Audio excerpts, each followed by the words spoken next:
सभी भाइयों को मेरा राम राम। मेरा नाम जोगिंदर सिंह है और मेरी जो संस्था है इसका नाम हो गया अपना कृषि विज्ञान केंद्र। आज इस वीडियो के माध्यम से मैं आपको एक महत्वपूर्ण जानकारी देने जा रहा हूं, क्योंकि गर्मियों का तो टाइम चल रहा है और गर्मियों के टाइम में खरगोश जो पालन है इसको कैसे सही तरीके से किया जा सकता है, यानी कि व्यवस्थित तरीके से कैसे करें। गर्मियों के मौसम में आपको खरगोश पालन कैसे करना चाहिए वो इस वीडियो के माध्यम से आपको A to Z जानकारी मैं देने के लिए आपको जा रहा हूं। क्योंकि होता क्या है कि खरगोश जो है ये खरगोश में क्या है ऑलरेडी हीट होती है। खरगोश में ऑलरेडी हीट होती है और हीट को निकलने के लिए कोई रास्ता नहीं होता। खरगोश में चारों साइड से खरगोश के क्या है बाल होते हैं, बाल लगे होते हैं तो फर लगे होते हैं, तो हीट निकलने का कोई रास्ता नहीं होता खरगोश के। तो खरगोश में क्या है ऑटोमेटिकली करके हीट ज़्यादा होती है ऑलरेडी। तो गर्मियों का जब टाइम हो तो इसका आपको रख रखाव कैसे करना है, पालन कैसे करना है, वो इस वीडियो के माध्यम से आपको पूरी जानकारी मिल जाएगी। तो देखो, सबसे पहले बात करते हैं अपन खरगोश पालन आप करने जा रहे हो तो खरगोश पालन को आप रखोगे कहाँ पे, उसका घर कैसे होना चाहिए, यानी कि उसका जो फार्म हाउस है, शाला का प्रबंध है, वो हमें कैसे करना चाहिए। खरगोशशाला प्रबंध गर्मियों के टाइम में हमको कैसे करना चाहिए। बड़े जो खरगोश हैं, ब्रीडर जो खरगोश हैं, उनका रखरखाव आपको कैसे करना चाहिए। बच्चे देने वाली जो मादा है उसका आपको रखरखाव कैसे करना चाहिए। या फिर जो छोटे बच्चे हैं, जो छोटे बच्चे हैं, नवजात बच्चे हैं, उनका आपको रखरखाव कैसे करना चाहिए, वो मैं आपको इस वीडियो के माध्यम से बता रहा हूँ। तो सबसे पहले बात आती है इनके घर की, यानी कि फार्म हाउस की। तो दो तीन तरीके से घर हो सकते हैं, वो डिपेंड करेगा खरगोश की क्वांटिटी के ऊपर कि खरगोश आपके पास में कितने हैं, कितने खरगोश का आप पालन कर रहे हैं। एक आप घरेलू स्तर पर एक दो खरगोश पाले हुए हैं, एक आप व्यावसायिक स्तर पर खरगोश पालन कर रहे हैं, और व्यावसायिक स्तर पर भी डिपेंड करेगा कि कितना यूनिट का आपका फार्म लगा हुआ है। तो एक तो ये कि जैसे बंद कमरा हो गया ये, तो इसमें जैसे पालने के लिए लेके आ जाते हैं, एक दो लेके आ जाते हैं, 5-6 किसी के पास में हो, तो बंद कमरे में एक उनको रखा हुआ है या घर पे रखा हुआ है। एक व्यावसायिक स्तर पर आप एक फार्म बना के खरगोश पालन कर रहे हो, तो ये दोनों ही अलग अलग चीज़ें हो गई। तो सबसे बड़ी बात तो ये आती है कि खरगोश पालन कर रहे हो तो मैं शुरू से ही बता देता हूँ आपको कि घर उसका कहाँ पे होना चाहिए। तो देखो, घर ऐसी जगह पे होना चाहिए जहाँ छाया हो, यानी कि पेड़ पौधे अगर चारों साइड में लगे हुए हैं, जहाँ पे पेड़ की मात्रा ज़्यादा है, वहाँ पे आपको अगर नया सेटअप कर रहे हो तो देख लीजिएगा कि अगर जहाँ पे पेड़ पौधों की संख्या ज़्यादा है वहाँ पे आप टिन शेड बनाएं इसका। अब टिन शेड भी कई तरीके के हो जाते हैं। तो टिन शेड एक तो हो गया लोहे की चादर का, एक हो गया सीमेंट की चादर का, और एक हो गया घास फूस का जो किरा डाल के छप्पर टाइप का जो बनाते हैं वो हो गया। अभी बात कर लेते हैं अपन, जो सीमेंट वाली चादर हो या फिर लोहे वाली चादर हो, ये दोनों ही चादर आपके पास में लगी हुई हैं। तो देखो, सीमेंट वाली जो चादर है वो हीट जल्दी गर्म हो जाती है और गर्म होके फिर वो नीचे उस गर्मी को फेंकती है, वो नीचे उमस आएगी, उससे गर्मी आएगी नीचे की साइड। तो जो लोहे की जो टिन शेड होती है वो ज़्यादा गर्म होती है बजाय सीमेंट की चादर के। छप्पर होता है, वो छप्पर पे तो इतना ज़्यादा फर्क नहीं पड़ता। तो लोहे की जिन लोगों ने टिन शेड लगा रखा है उनको क्या करना है कि जो छत है उसके ऊपर, छत के ऊपर क्या करना है आपको कि जो घास फूस का जो किरा होता है, घास फूस का जो किरा होता है उसको आप उस पर डाल सकते हो, या फिर जो गत्ते होते हैं, कार्टून होते हैं, पुराने कार्टून होते हैं, वो आप उन पर डाल सकते हो। जो लकड़ियाँ होती हैं वो उनके ऊपर डाल सकते हो। धान का पुलाव आता है, धान का पुलाव या गेहूं का पुलाव, जो पीछे का जो साइड का जो रह जाता है वो आप उस पर डाल सकते हो। तो उससे क्या है, गर्मी है वो चादर पे ना आके वहीं पे रहेगी, तो टिन शेड है वो कम गर्म होगी, कम गर्म होगी, तो फार्म का जो टेम्परेचर है वो कम हो जाएगा। तो आप उस पर या तो धान का जो पुलाव है, धान या गेहूं का पुलाव, वो रख सकते हो। जो अपना घास फूस का किराया है वो डाल सकते हो, पुराने कार्टून है वो डाल सकते हो, लकड़ी है तो लकड़ी भी उस पर डाल सकते हो। आप 3-4 तरीके से उस पर आप टेम्परेचर मेंटेन कर सकते हो। जो भी आपके पास में अवेलेबल है उसको आप जो टिन शेड है उसके ऊपर डाल सकते हो।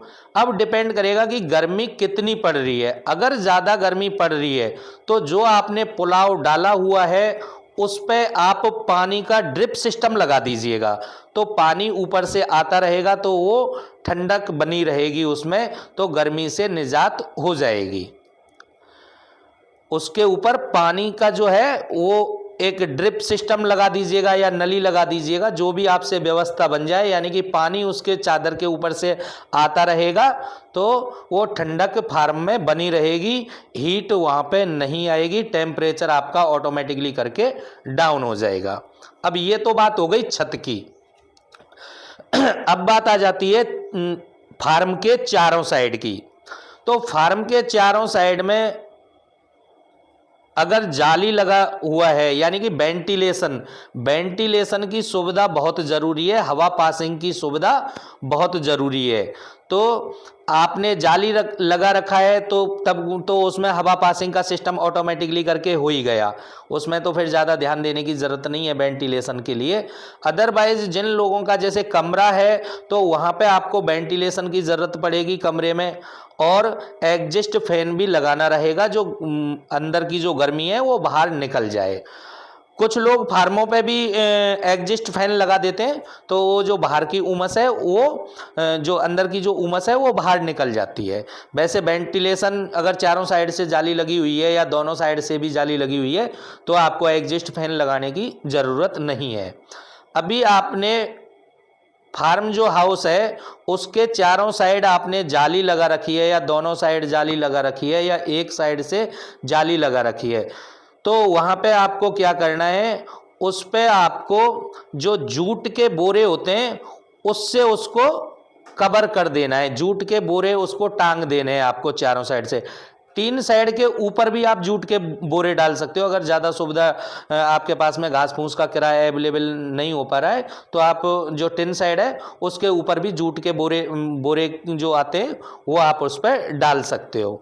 तो फार्म के चारों साइड जूट के बोरे लगाओ, बोरी के टाट लगाओ, और उनमें दिन में कम से कम 4 से 5 बार पानी का छिड़काव करते रहो। वो डिपेंड करेगा गर्मी के ऊपर, अगर कम गर्मी है तो आप 2 बार लगा दीजिएगा, ज़्यादा गर्मी है तो 3-4 बार लगा दीजिएगा, और बहुत ज़्यादा गर्मी है तो 4 से 5 बार आप उस पर पानी का छिड़काव कर दीजिएगा। तो उससे क्या है, आपका जो फार्म है उसका टेम्परेचर है वो बिल्कुल डाउन हो जाएगा। अभी आपको क्या करना है, अगर पेड़ ऑलरेडी फार्म के चारों ओर हैं तो उससे भी टेम्परेचर डाउन हो जाता है, और फार्म के चारों साइड से आप अपनी सुविधा के हिसाब से पेड़ भी लगा सकते हो, उससे भी टेम्परेचर जो है वो डाउन हो जाता है। अभी ये तो आपकी बात हो गई कि फार्म के ऊपर की चादर आ गई, अब साइडों की जाली हो गई। अब चलते हैं आप फार्म के अंदर। अब फार्म के अंदर चलोगे तो फार्म के अंदर क्या करना है कि अगर बंद कमरा है, किसी ने बंद कमरे में खरगोश रखे हुए हैं, तो वहाँ पे आप एसी भी लगा सकते हो और कूलर भी लगा सकते हो, लेकिन कूलर की जो डायरेक्ट हवा है वो खरगोश पे नहीं जानी चाहिए, ये आपको विशेष ध्यान रखना है। अब फार्म हाउस आपने टिन साइड का बनाया हुआ है और जाली में खरगोश रखे हुए हैं, तो कूलर को ऐसी जगह रखिएगा जिससे कि खरगोश पे वो डायरेक्टली हवा ना जाए, यानी कि जो यूनिट हैं अपने पिंजरे हैं उनको इतना गैप देके चलिएगा और गैप के बीच में आप कूलर लगा दीजिएगा, तो उससे जो टेम्परेचर है वो डाउन हो जाएगा। अभी बात आती है केजेस की। केज में आपने खरगोश छोड़े हुए हैं तो उसके ऊपर भी आप जूट के बोरे डाल दीजिएगा, और जूट के बोरे ऊपर ही नहीं डालना है, चारों साइड से कवर हो जाना चाहिए, क्योंकि नीचे जाली होती है। ऐसा नहीं है कि खरगोश के सांस नहीं आएगी तो खरगोश को डैमेज हो जाएगा, खरगोश कोई डैमेज नहीं होने वाला होता है। जो अपना पिंजरा जो बना हुआ है, लोहे की जो जाली का पिंजरा बना हुआ होता है, यूनिट बोलते हैं जिसको, केज बोल देते हैं, उसके ऊपर आप जूट के जो बोरे हैं, बोरी के जो टाट हैं, वो उससे उसको चारों साइड से कवर कर दीजिएगा, और उस पे आप दिन में 4 से 5 बार पानी का छिड़काव करना है। पानी का छिड़काव करने के बजाय तो जूट के बोरे को पानी में डुबो के उसको थोड़ा ऐसे हिला के पानी झरकार के और उससे फिर उसको कवर कर दीजिएगा। ऊपर सीलिंग फैन लगा दीजिएगा, तो उससे इनका जो टेम्परेचर है, फार्म का जो टेम्परेचर है वो बहुत डाउन हो जाएगा। आपका जो खरगोश है वो बिल्कुल स्वस्थ रहेगा, गर्मी के कारण बीमार नहीं पड़ेगा। तो अभी केजेस की बात हो गई। अगर आपने खरगोशों को नीचे छोड़ा हुआ है, यानी कि केज में ना रख के, केज में आपने नहीं छोड़ा हुआ है, अगर खरगोश को फार्म में नीचे छोड़ा हुआ है, तो सबसे बड़ी बात तो ये है कि जो खरगोश आपने नीचे छोड़े हुए हैं, पर्याप्त जगह होनी चाहिए, पर्याप्त मात्रा में जगह होनी चाहिए। ऐसा नहीं हो कि खरगोश ज़्यादा हो और जगह कम हो। तो खरगोश की संख्या के हिसाब से आपको जगह का भी ध्यान रखना है, चाहे वो कमरे में आप खरगोश छोड़े हुए हैं, चाहे फार्म हाउस में आपने खरगोश छोड़े हुए हैं। तो देखो, ज़मीन थोड़ी क्या है, अगर टिन साइड आपका ऊपर हो गया तो केज थोड़ा जल्दी गर्म होगा, केज तक जल्दी टेम्परेचर, वो ताप है वो जल्दी आएगा। ज़मीन पे थोड़ा नीचे हो जाएगी तो वहाँ पे टेम्परेचर आने में उसको टाइम लगेगा, जो नीचे की ज़मीन है वो कम गर्म होती है। जो जंगली जो खरगोश होते हैं अपने, वो क्या करते हैं, वो बिल बना लेते हैं गर्मियों के टाइम में, वो बिल बना लेते हैं, सुरंग बना लेते हैं, तो उसमें वो अपनी गर्मी काटते हैं। तो सुरंग क्या है, वो ठंडी रहती है। तो नीचे अगर उन्होंने जो आपके खरगोश हैं उन्होंने सुरंग बना रखी है तो वो भी ठीक है। सुरंग नहीं बनाई हुई है तो आपको नीचे का जो टेम्परेचर है उसको कैसे डाउन करना है, तो उसमें क्या है, आपको हल्के हल्के पानी का नीचे छिड़काव करते रहना चाहिए। आपको जो ज़मीन है उस पर पानी का छिड़काव कर दीजिएगा। और जो मटके होते हैं, जो पानी के मटके होते हैं, छोटे छोटे मटके की बात कर रहा हूँ मैं, बड़ा वाला मटका नहीं बोल रहा हूँ। बड़ा मटका मत लीजिएगा, एक ऐसे लीजिएगा जिसमें 500 ग्राम पानी आ जाए, 500 ग्राम पानी आ जाए या 1 लीटर पानी आ जाए, वो आप जगह जगह रख दीजिएगा। वो डिपेंड करेगा कितना आपका खरगोश है, उसके हिसाब से 10 खरगोश के बीच में, 15 खरगोश के बीच में या 5-7 खरगोश के बीच में एक आप जो मिट्टी का बर्तन है उसमें आप इनके लिए पानी रखिएगा। तो एक तो क्या है, पानी उसमें ठंडा रहेगा, पानी ठंडा रहेगा, पानी ठंडा पिएंगे तो खरगोश भी ठंडा रहेगा। और जहाँ पे आपने मटका रखा हुआ है वो अपने आसपास की जो जगह है उसको भी ठंडक देगा वो। और बड़े मटके भी रखना चाहते हो तो उसमें 2-4-5 बड़े मटके भी पानी के आप रख सकते हो, उससे भी टेम्परेचर आपका बहुत डाउन हो जाएगा। अभी जो पिंजरे जो हैं आपके, उसके ऊपर तो आपको जूट के जो जूट है वो आपको डालना है, यानी कि बोरी के जो टाट हैं वो डालना है। जो केज के अंदर की बात कर रहा हूँ अब मैं, केज के अंदर जो पार्टीशन बने हुए होते हैं वहाँ पे भी आप भिगो के, पानी से भिगो के और पानी को हल्के से ऐसे छिड़क के, मतलब झटकार के उसको उसमें रख देना है। तो उससे भी क्या है, खरगोश के ठंडक बनी रहेगी। तो खरगोश के ठंडक बनी रहेगी तो खरगोश गर्मी के कारण बीमार नहीं होगा। अभी नीचे आपको क्या करना है, जो ज़मीन है उस पर आपने पानी के जो गड्ढे हैं वो आपने जगह जगह लगा दिए, मटके जगह जगह लगा दिए, पानी का छिड़काव भी आप उस पर करते रहिएगा। तो उससे क्या है, टेम्परेचर आपका डाउन हो जाएगा। एक चीज़ और कर सकते हो आप, जो अपन घर बनाते हैं उसके लिए जो ईंट आती है, जो मिट्टी वाली जो ईंट आती है, पकी हुई जो ईंट आती है, उसको आप पानी में भिगो दीजिएगा। पानी भिगो के, वो क्या है, पानी को पीती है, सोखती है ईंट।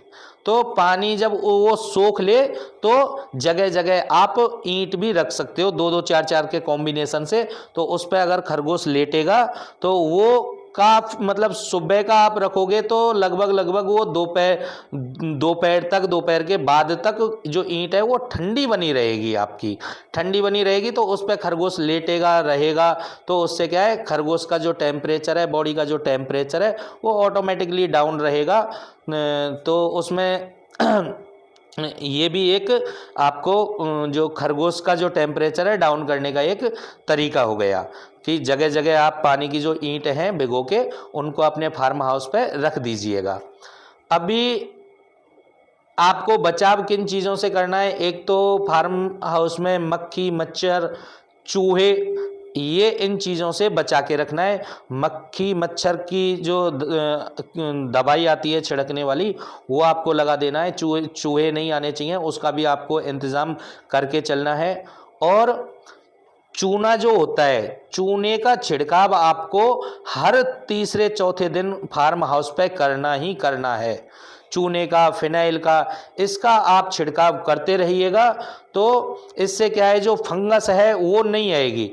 और जो आपने पिंजरे के अंदर जो बोरी के टाट डाले हुए हैं, काट काट के जो डाले हुए हैं, वो उसका ध्यान रखना कि वो आपको हर दूसरे दिन चेंज कर देना है, क्योंकि उसी पे फिर वो उसका मलमूत्र है वो जाएगा तो वो गंदा रहेगा, और गंदा रहेगा तो उससे क्या है, अमोनिया निकलेगी, खराश उत्पन्न होगी, जुकाम होगा, सर्दी होगी, तो तमाम बीमारियां इनके हो सकती हैं। तो उसको ऐसे नहीं है कि एक बारी का आपने रख दिया तो वो महीने भर के लिए हो जाए। तो आप उनके लिए 2-3 एक खरगोश के लिए 2-3 आप जूट के बोरे टाइप का रखिएगा। तो एक चेंज कर दिया, फिर वो दूसरे दिन वो हटा दिया तो दूसरा उस पर लगा दिया। तो सफाई का आपको विशेष ध्यान रखना है। खरगोश चाहे आपने ऊपर पाले हुए हैं, चाहे आपने खरगोश नीचे छोड़े हुए हैं, साफ सफाई का आपको विशेष ध्यान रखना है। चूना और फिनाइल का आपको छिड़काव करते रहना ही रहना है। अभी जिनका जो बंद कमरे हैं वहाँ पे वेंटिलेशन की सुविधा रहनी चाहिए। उसमें आप एसी भी लगा सकते हो, बंद कमरे में तो एसी भी लगा सकते हो, क्योंकि एसी काम कर जाती है। और पर्याप्त जगह होनी चाहिए। तो ये आपके लिए जो मैंने आपको बताया हुआ है, तो खरगोशशाला का जो प्रबंध गर्मियों के टाइम में आपको कैसे करना है, तो इसी हिसाब से आप अगर खरगोशशाला का प्रबंध करके चलते हो तो ऑटोमेटिकली करके खरगोश का जो टेम्परेचर है वो डाउन रहेगा, आपके खरगोश स्वस्थ रहेंगे, आपको खरगोश के जो बच्चे हैं जितने होने चाहिए वो उतने यथावत बने रहेंगे, कोई दिक्कत आपको नहीं आने वाली। तो इस चीज़ को आपको विशेष ध्यान रखना है। नेक्स्ट वीडियो में बताने वाला हूं मैं आपको कि खरगोश पालन के लिए गर्मियों के टाइम में आपको क्या खिलाना चाहिए, पानी कैसे पिलाना चाहिए, और कौन कौन सी बीमारियां आ सकती हैं और उनसे आपको बचाव कैसे करके चलना है। तो इस वीडियो के माध्यम से खरगोशशाला का प्रबंध गर्मियों के टाइम में कैसे करना चाहिए वो मैंने आपको बता दिया है। फिर भी अगर आपके फार्म हाउस पे अगर कोई समस्या आ रही है, कोई आप क्वेश्चन मेरे से करना चाहते हो, तो बेझिझक आप मेरे से थ्रू व्हाट्सएप के या कॉलिंग के मेरे को एनी टाइम कभी भी फ़ोन लगा के पूछ सकते हो, और मैं आपको रिप्लाई दूंगा ही दूंगा। एक टाइम का अगर फ़ोन अटेंड नहीं किया है तो एक बार आप व्हाट्सएप से पहले मैसेज छोड़ दीजिएगा। बाकी का जो मेरे नंबर्स हैं, एड्रेस है, वो मैं इस वीडियो के डिस्क्रिप्शन में डाल के चलूँगा। तो सभी भाइयों को दोबारा से मेरा राम राम, जय हिंद।